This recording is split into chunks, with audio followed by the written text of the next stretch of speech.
I searched the world, but it couldn't fill me. Man's empty praise, treasure the faith, never enough. And you came along and put me back together. And every desire now satisfied here in your love. There is nothing better than you. There's nothing better than you. There is nothing. Nothing is better than you.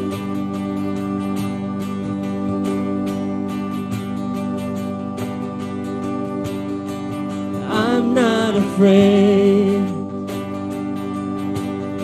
to show you my weakness, my failures and flaws. Lord, you see them all, and you still call me friend.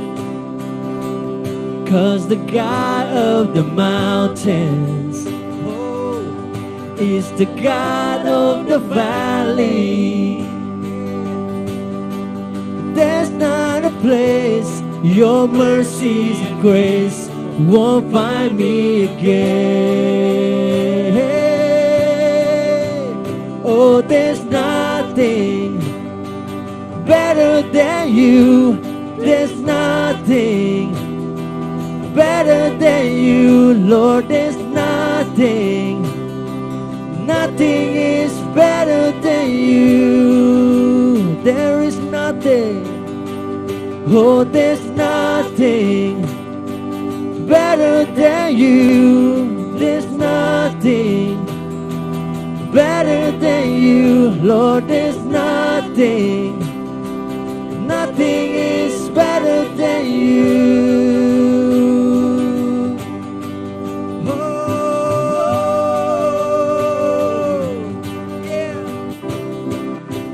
You turn mourning to dancing. You give beauty for ashes. You turn shame into glory. You're the only one who can. You turn grave into garden. You turn born into armies. You turn sea into highways. You're the only one who can. You turn mourning. You turn mourning to dancing. You give beauty for ashes. You turn shame into glory. You're the only one who can. You turn graves. You turn grave into garden. You turn born into armies. You turn sea into highways. You're the only one who can. You're the only one who can. Oh, there's nothing better than you. There's nothing better than you, Lord. There's nothing. Nothing is better than you. Come on, we sing it. Oh, there's nothing better than you.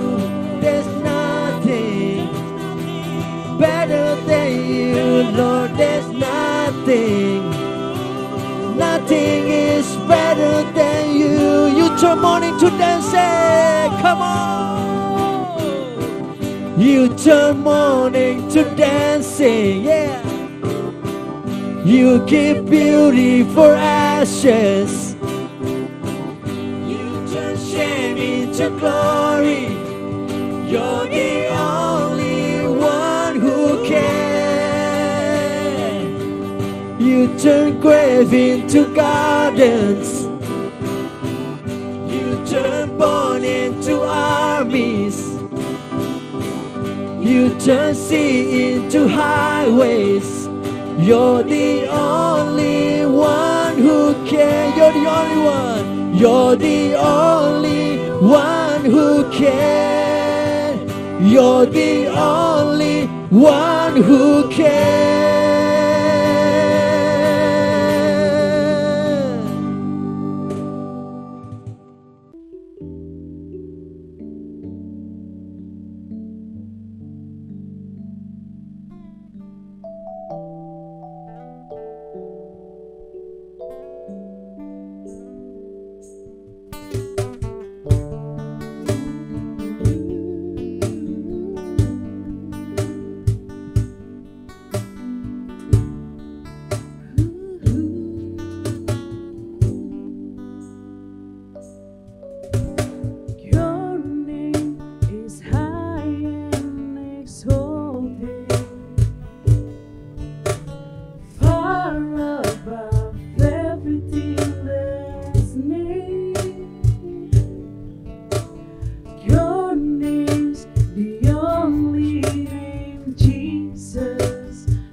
You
Shalom, oma-oma, opa-opa, bapak ibu, om tante, semua kita yang ibadah usia emas hari ini mengucap syukur buat waktu yang baik yang Tuhan berikan buat kita. Kita bisa kembali berjumpa walaupun masih secara online. Dimanapun juga jemaat Tuhan berada, mari kita akan nikmati firman Tuhan pada hari ini. Kita mau siapkan hati kita semua. Kita mau tentu mengucap syukur buat kebaikan Tuhan.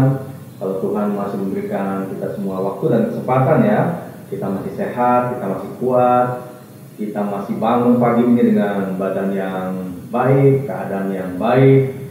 Mari kita tetap mengucap syukur dan kita tetap mencari Tuhan dalam setiap waktu dan kesempatan yang Tuhan masih berikan buat kita.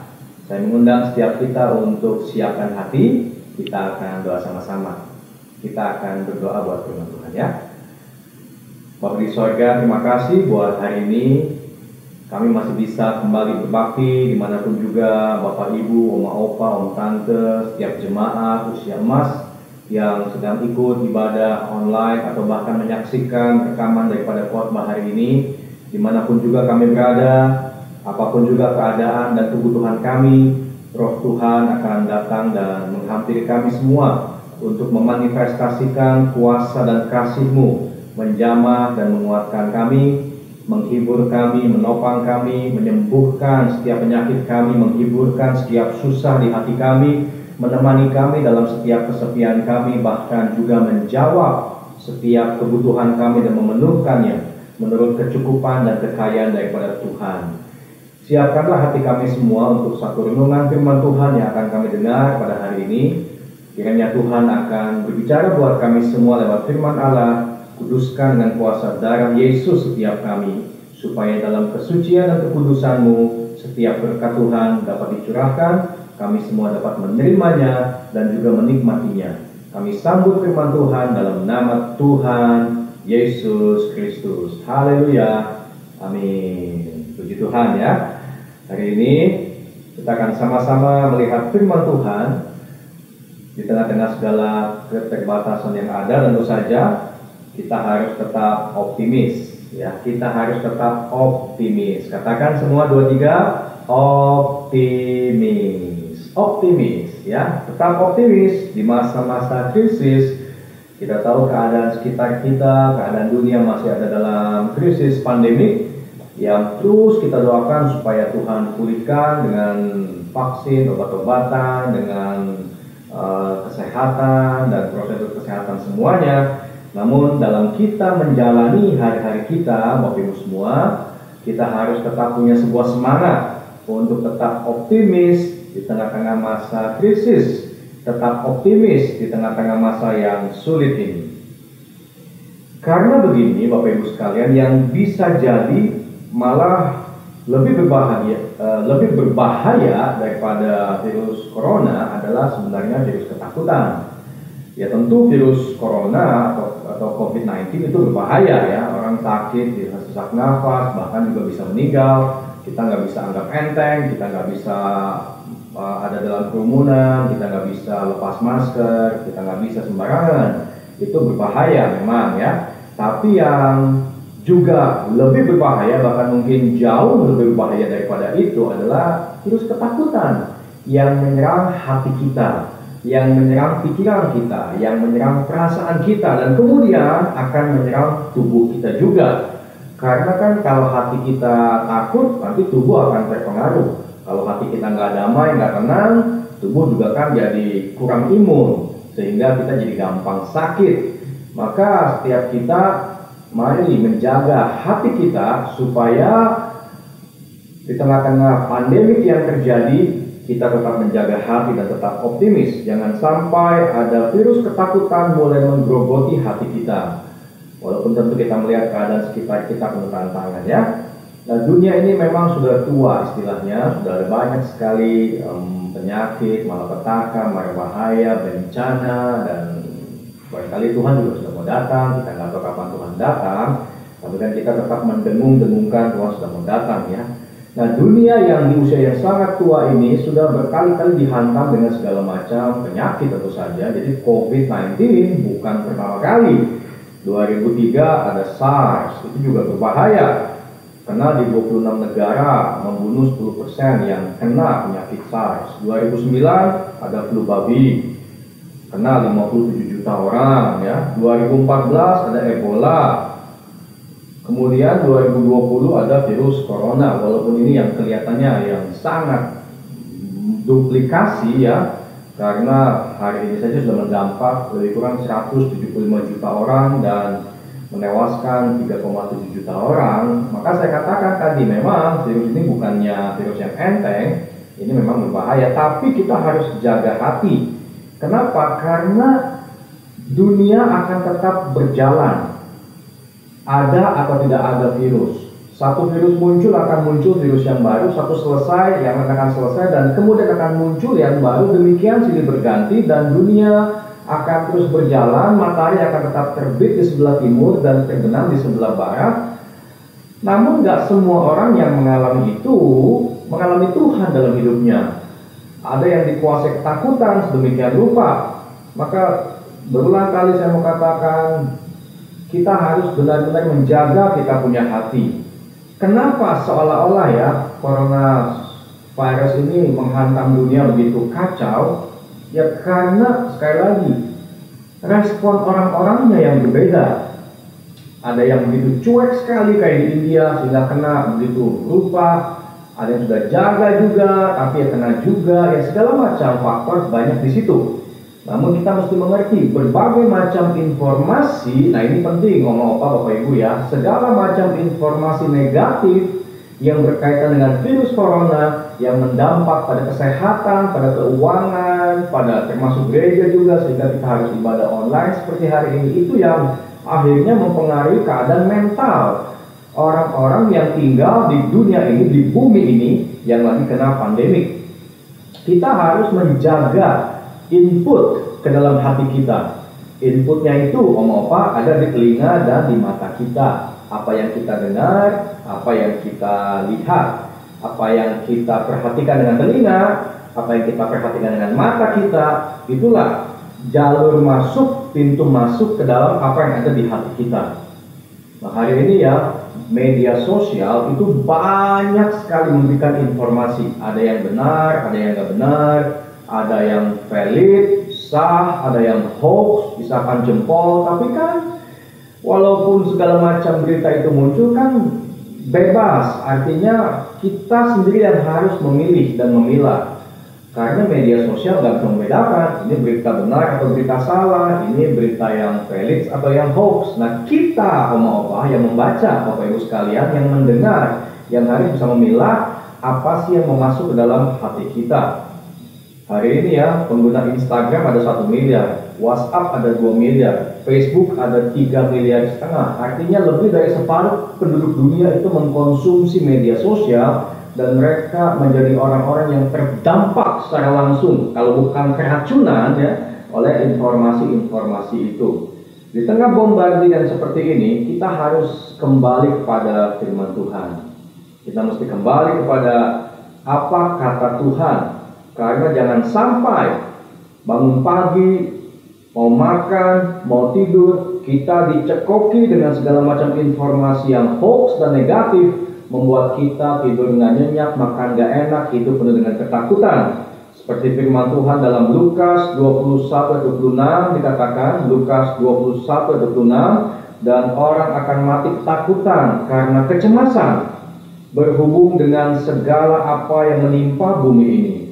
Terjemahan bahasa Indonesia masa kini dikatakan manusia akan takut setengah mati menghadapi apa yang akan terjadi di seluruh dunia ini. Terjemahan firman Allah yang hidup dikatakan banyak orang akan kecut hati melihat nasib buruk yang menimpa bumi. Nah, bagaimana sikap kita melihat dunia yang sedang dilanda pandemi seperti ini? Apakah kita kecut hati, kemudian takut setengah mati, ujungnya bisa mati ketakutan? Alkitab sudah mengingatkan pada kita, Bapak Ibu sekalian. Inilah keadaan dunia. Orang bisa hahaha di luarnya, di mukanya, tapi hatinya penuh dengan kecut, pahit, khawatir, dan takut. Hati orang siapa yang tahu sih? Gak ada yang tahu. Hanya kita yang tahu sendiri. Apakah kita bangun tidur takut, mau tidur juga takut, atau kita dalam ketakutan kita kembali kepada firman Tuhan. Seperti Daud berkata, waktu aku tahu, waktu aku takut, aku berseru kepada Tuhan. Firman Tuhan harus membekas dalam setiap kehidupan kita. Saya ingin bawa kita untuk masuk dalam sebuah cerita dalam Markus 5 ayat 35 sampai 36.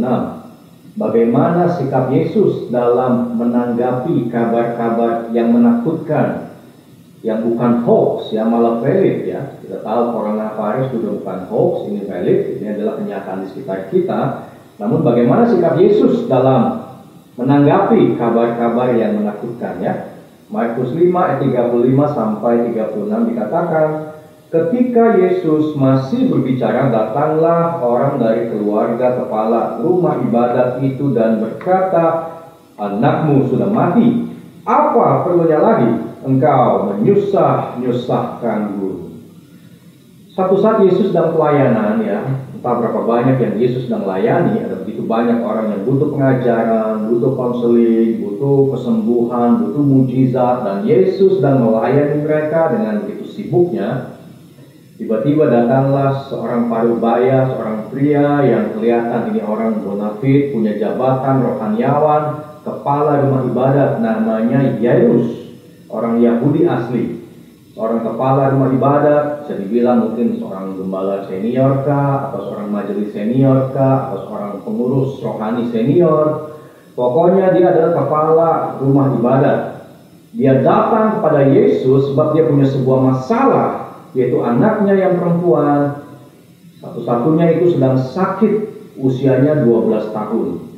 Anak ini sedang manis-manisnya, sedang remaja-remajanya, sedang aktif-aktifnya, sedang cantik-cantiknya, sakit, dan sakitnya sulit disembuhkan. Sebagai seorang kepala rumah ibadat, tentu dia punya koneksi tabib yang hebat-hebat. Namun kelihatannya tabib itu sudah angkat tangan. Obat-obatan yang terbaik sudah dikasih, tapi kelihatannya nggak ada dampak. Sampai-sampai dia akhirnya dengan terpaksa, tanda kutip, harus menerobos kerumunan dan menjumpai Yesus yang sedang melayani banyak sekali orang hari itu. Nah, singkat cerita, Tuhan Yesus tergerak hatinya dan bersedia untuk menolong Bapak Yairus ini. Maka Yesus meninggalkan tempat dia pelayanan, kemudian berjalan bersama-sama dengan Yairus, diikuti oleh murid-murid yang lain, menuju ke rumah kepala rumah ibadat ini. Jadi Yesus jalan dari tempat Yesus pelayanan menuju ke rumah daripada Yairus. Di tengah jalan, sudah separuh jalan, mereka berjalan bersama-sama. Tiba-tiba mereka berpapasan dengan salah satu pegawai atau bujang daripada kepala rumah ibadat. Waktu dia sampai tengah jalan, bujang ini berkata, mungkin dengan ngos-ngosan, dengan begitu ketakutan, dengan begitu kelelahannya, dia berkata, Bapak Yairus, saya ingin menyampaikan sebuah kabar yang tidak baik. Anakmu yang kau tinggalkan tadi di rumah, yang kau tinggalkan sedang sakit. Waktu kau pergi, anak itu mati. Akhirnya anakmu meninggal dunia karena penyakitnya. Pak Yairus, dikatakan, apalagi gunanya, apalagi perlunya menyusah-nyusahkan guru. Sudahlah, biar Yesus kembali melayani, mengajar ke tempat pelayanannya, dan Bapak Yairus pulang menguburkan anaknya. Nah, Om Tante, Bapak Ibu, Oma Opa, kalau Anda jadi Yairus, gimana perasaannya? Tadi sebelum ketemu Yesus, dia tinggalkan anaknya masih sakit. Setelah ketemu Yesus, malah mati. Bukannya sembuh, malah mati.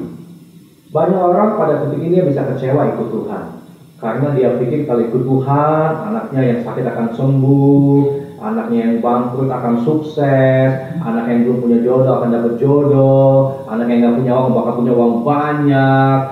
Orang berpikir kalau ikut Yesus, hidup akan berubah dengan drastis menjadi lebih baik. Saya nggak katakan nggak bisa, tentu Tuhan bisa lakukan itu semua, tapi nggak banyak orang siap hadapi prosesnya. Kalau Anda jadi Yairus, gimana perasaan kita? Kita mau ngomong apa sama Tuhan? Apakah kita akan ngomong, aduh Tuhan, tadi masih hidup, masih sakit, masih ada harapan. Sekarang malah udah mati, udah gak ada harapan. Ya udahlah Tuhan, benar apa kata bujangku, gak usah repot-repot ke rumahku. Silakan kau kembali sibuk melayani, dan aku pulang dalam kesedihan menguburkan anakku. Bisa gak kayak gitu? Bisa. Tapi Yesus tahu gundah gulananya hati Yairus, dan Yesus berkata begini, tetapi Yesus tidak menghiraukan perkataan mereka. Yesus tidak menghiraukan. Ayo mau apa? Om Tante bilang sama-sama 2, 3. Tidak menghiraukan. Artinya cuek, EGP, bodoh amat dengan perkataan negatif yang disampaikan, berita-berita negatif yang disampaikan oleh si bujang daripada kepala rumah ibadat. Dan Yesus berkata begini kepada kepala rumah ibadat, jangan takut, percaya saja. Bilang sama-sama 2, 3. Jangan takut, percaya saja. Jadi cara Tuhan ya mematahkan kabar-kabar negatif adalah dengan mengembangkan iman dan percaya. Mungkin Anda melihat kesehatan tubuh menurun. Lihat anak, bisnisnya tergoncang, keuangannya tergoncang. Lihat keadaan sekitar, pandemi. Banyak yang meninggal, banyak yang sakit, banyak yang menderita. Ini adalah hal yang valid, ini bukan hoax. Dan itu bisa sangat mempengaruhi perasaan kita. Nah, dalam situasi seperti ini, kita butuh firman Tuhan. Inilah peperangan yang sesungguhnya. Mau dengar suara dunia atau suara Tuhan. Mau dengar suara setan atau suara firman Allah. Peperangan ada di hati dan pikiran kita. Kalau kita cuma mendengar atau melihat kabar yang disampaikan oleh bujang Yairus, maka hati kita nggak akan punya iman. Karena iman muncul bukan dari berita-berita dunia. Iman muncul bukan dari membaca media sosial. Iman muncul bukan dari membaca kabar-kabar yang beredar di sekitar kita. Tapi iman muncul dari perkataan Tuhan, yaitu firman Allah. Jadi kalau hati kita mulai takut, mulai gundah, mulai ada racun-racun dunia masuk, kita mesti hardik, halangi dan bersihkan dengan mendengar, Tuhan, apa firman-Mu buat saya? Apa firman-Mu buat saya? Dan Tuhan katakan kepada Yairus, kepada kita semua juga, jangan takut, percaya saja. Memang anakmu sakit, memang anakmu mati, tapi kan Tuhan lebih berkuasa daripada penyakit dan kematian. Yang percaya katakan amin. Amin. Ya, jadi kembali kepada firman Tuhan. Orang mau ngomong apa kek, orang mau gosip apa kek, hidup kita nggak ditentukan oleh apa kata orang. Hidup kita ditentukan oleh apa kata Tuhan dan apa kata kita sendiri. Kalau perkataan kita selaras dengan perkataan Tuhan, maka kehendak Tuhan akan terjadi dalam setiap hidup kita. Dan puji Tuhannya, Yairus memilih ikut perkataan Yesus. Bukan perkataan bujang itu.